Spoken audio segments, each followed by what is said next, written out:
Before we dive into today's episode, we want to make a quick but important disclosure.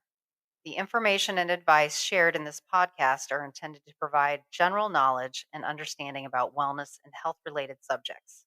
They are not intended to replace professional medical advice, diagnosis, or treatment. Always seek the advice of your physician or qualified health provider with any questions that you may have regarding a medical condition or treatment and before undertaking a new health regimen.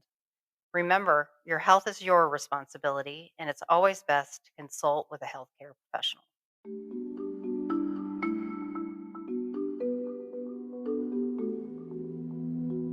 Hello, listeners, and welcome to Beyond the Mirror. This isn't just another podcast, it's a deep dive into the world of beauty, wellness, and longevity. Now, we're here to discuss what beauty really means beyond just appearances. We'll also talk about wellness, the habits and practices that keep us healthy, full of energy, and we'll explore the topic of longevity, looking at the science and realities of living a long, fulfilling life. So sit back, relax, and join us as we go beyond the mirror. Welcome. I am here today with Jennifer Warmann-Bloss, and we are here to talk about longevity. Our podcast is Beyond the Mirror. Now, there's a reason that we named it Beyond the Mirror, and I want to have you talk a little bit about your background and your credentialing, because you have been in the aesthetics world for quite a while and you have so much knowledge bringing that to this podcast. And so tell me a little bit about your background and how you actually got into aesthetics. You didn't start there. No, I did not. I actually was in high tech back in the .com boom. That'll age me a little bit.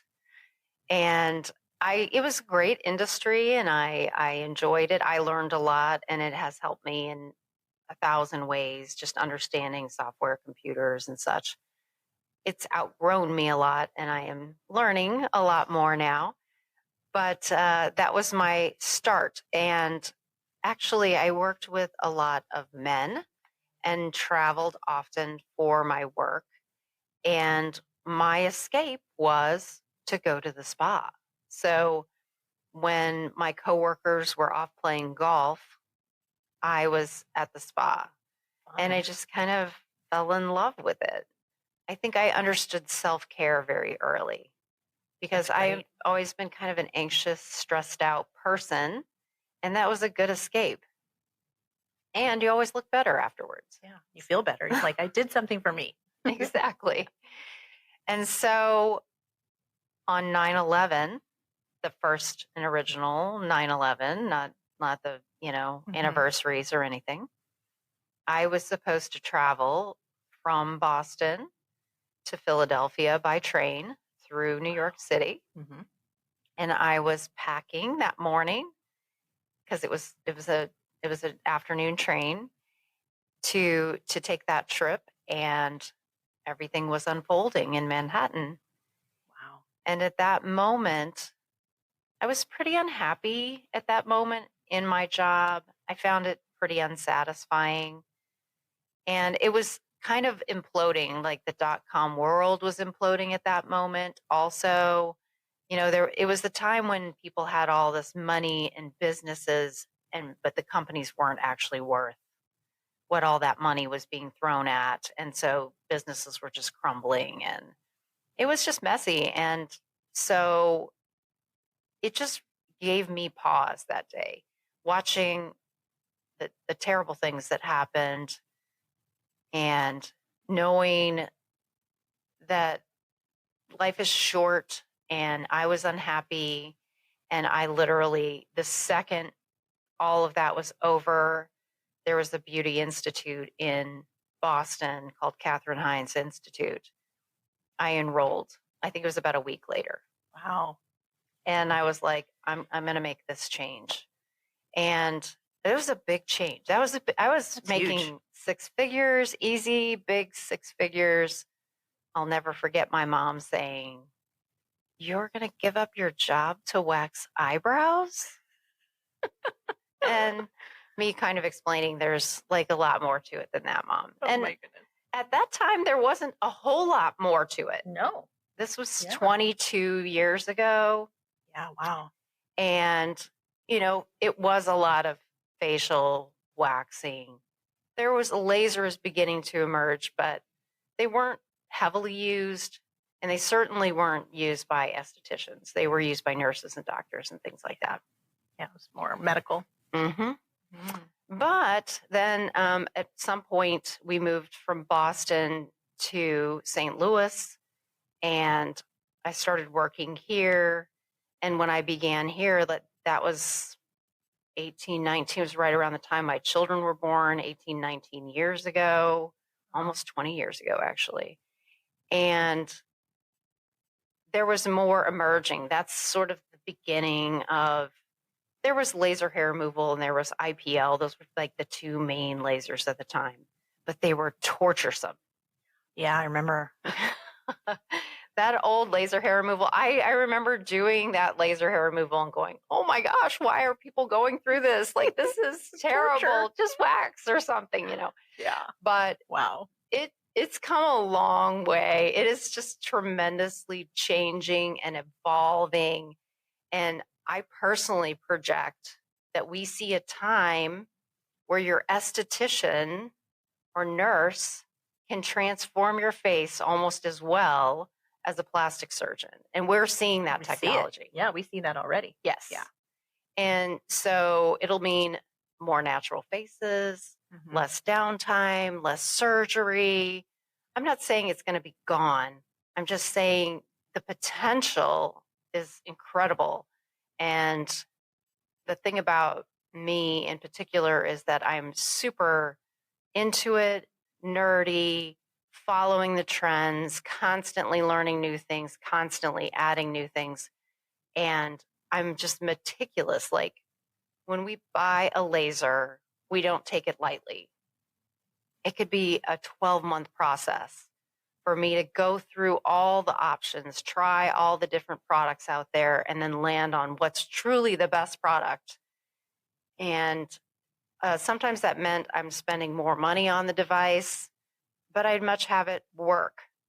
And so when we talk about cosmetic things on Beyond the Mirror, you're going to understand that I didn't take it lightly. Like, I made those decisions with thought and time and testing, not just, oh, this guy says this is cool, so I'm sure it's amazing. So that's kind of what I'm bringing on the beauty side.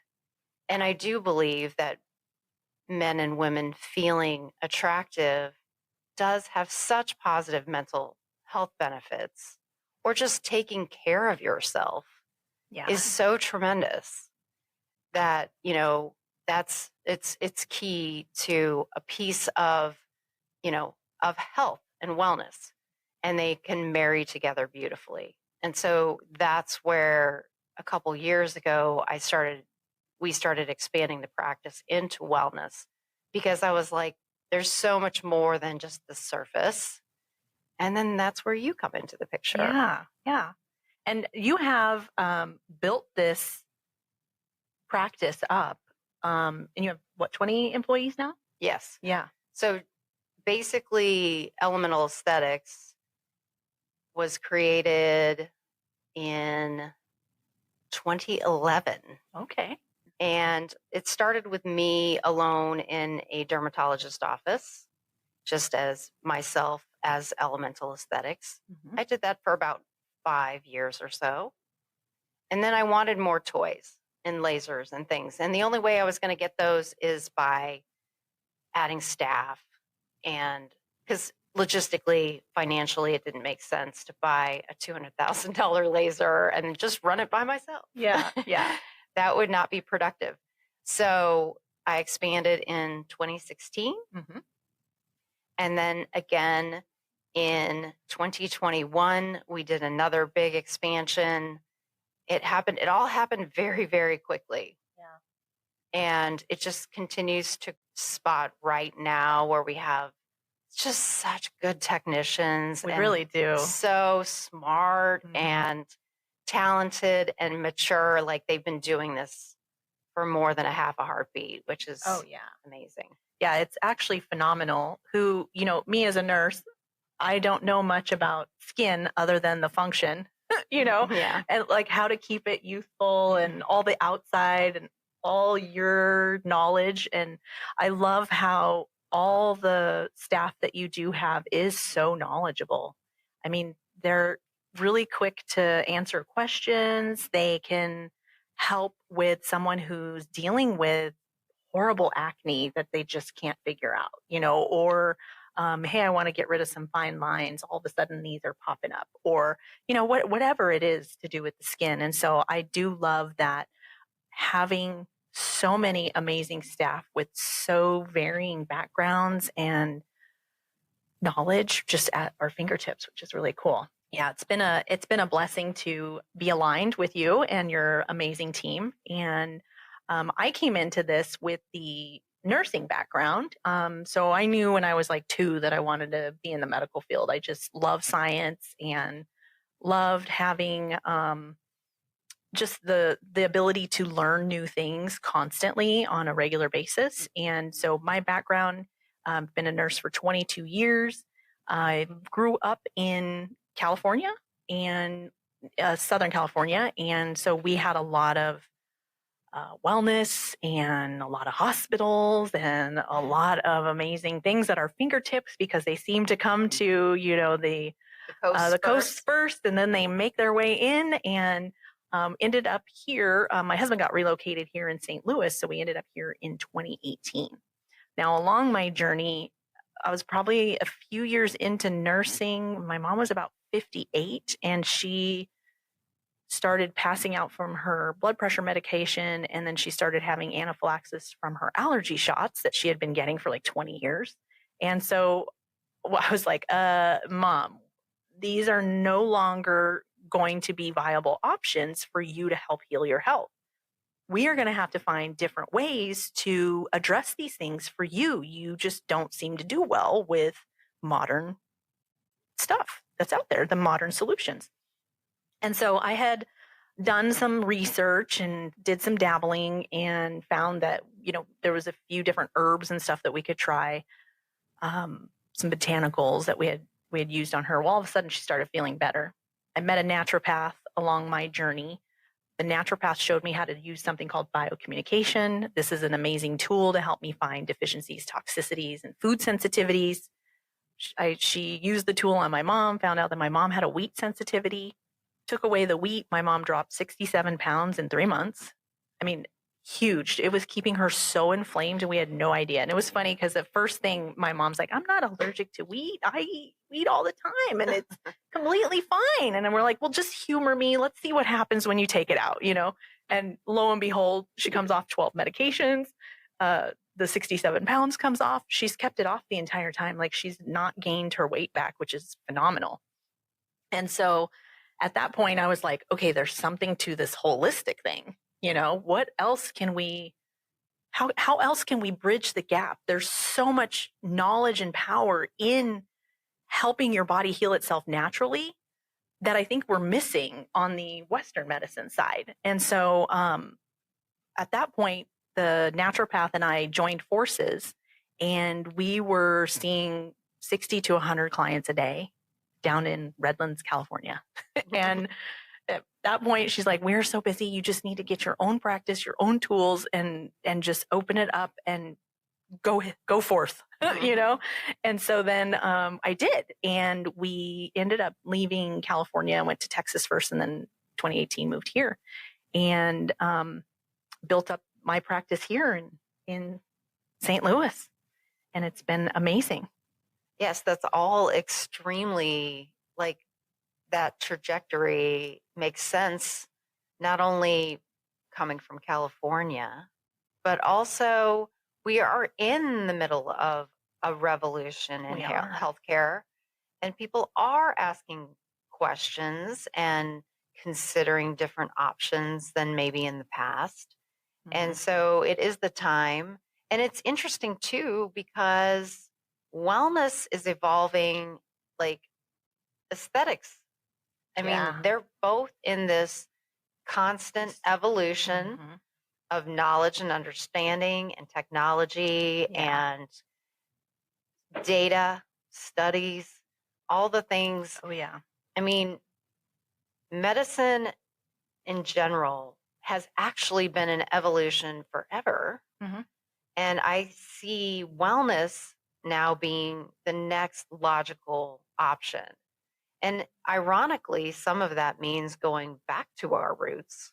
It really does. So, and then I think along my journey too, I realized like, how do we actually get our medicines? Well, what they normally do is they find it in plant form and figure out what its properties are, how that works on the body, and then they synthetically mimic it in the lab and they'll call it a drug. And that's how most drugs are made. They have some sort of plant form that they're mimicking.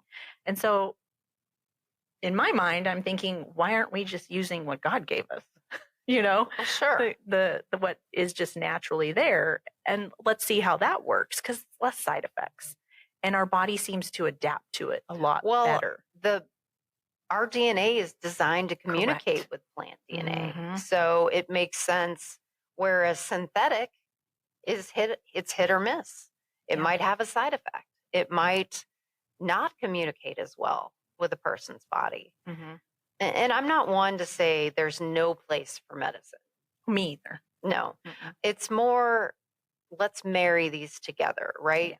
There's a time for a medicine, and there's a time for a plant, and there's a time for dietary changes, and there's a time for testing. You know, I mean, it's all science. It's just about how open-minded someone is to trying all of science, not just the medically traditionally produced science. And you know, there's data on all that stuff. It's not woo woo garbage, pulled out of the air. I mean, of course, there's some of that. Let's not kid ourselves. But for the most part, the stuff that we're going to talk about has data behind it. It's not absolutely. It's not just a feeling or a vibe. It's like, okay, we've tried it X, Y, and Z, experimented on ourselves and others, and here was the outcome.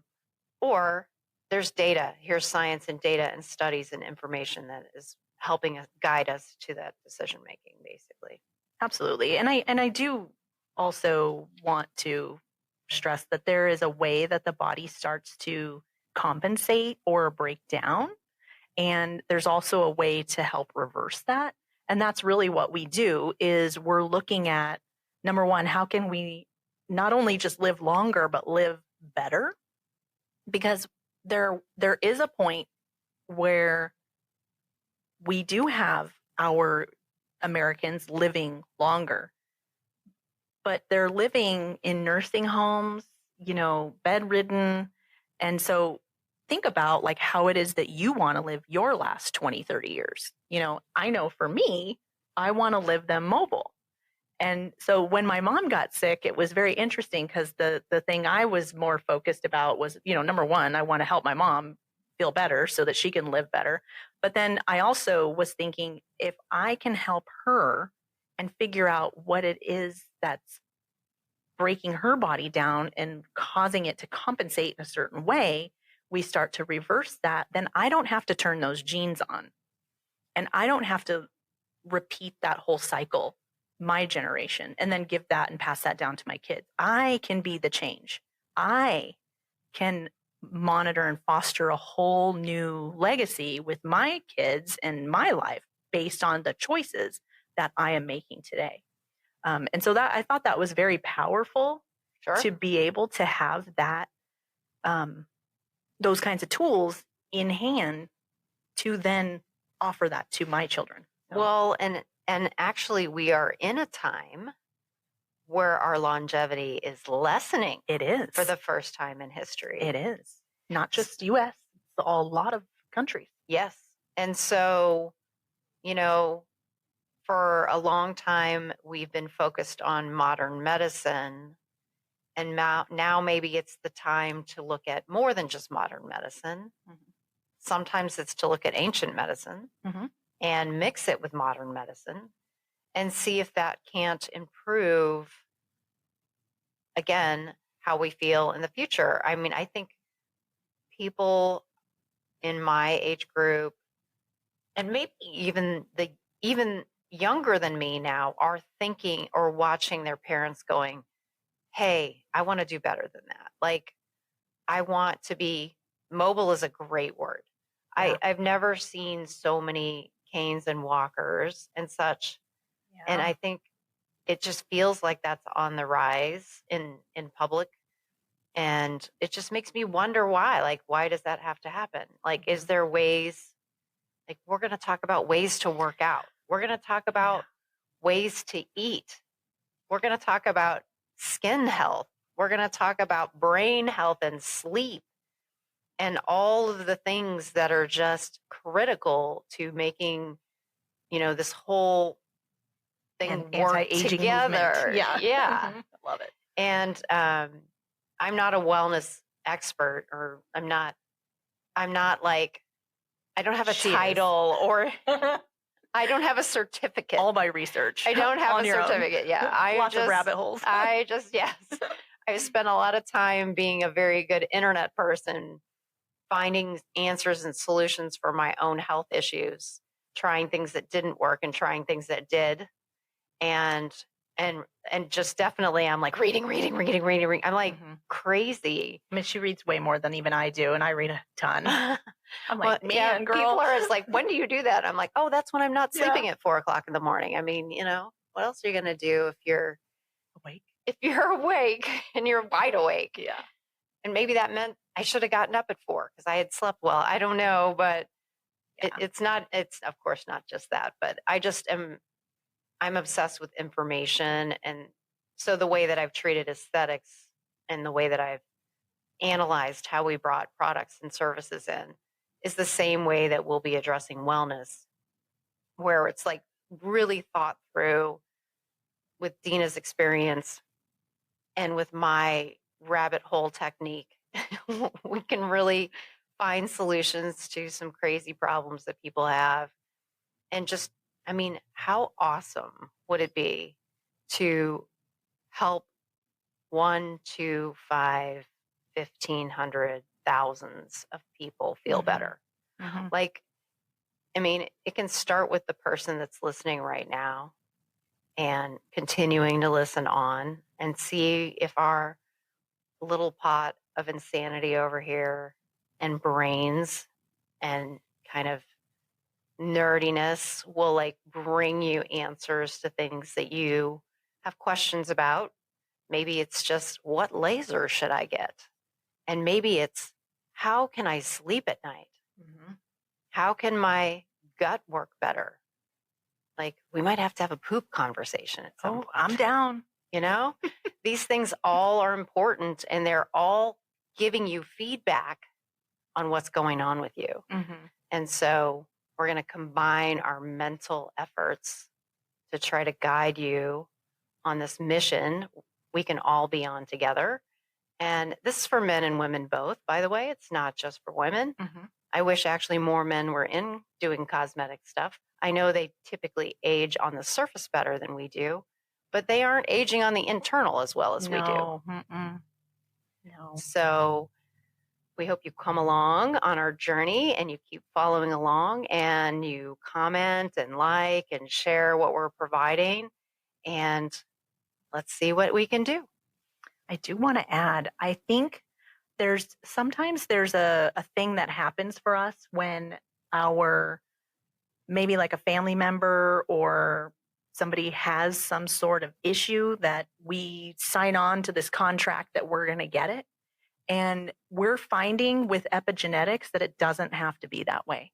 And that's a lot of the things that we're going to be talking about too on our podcast is just because someone else in your family has something doesn't mean you have to turn that gene on. With your lifestyle, lifestyle is the biggest key to helping your longevity and turning those bad genes off and the good ones on. And we're going to give you the tools to actually do that. And so we hope you stay tuned.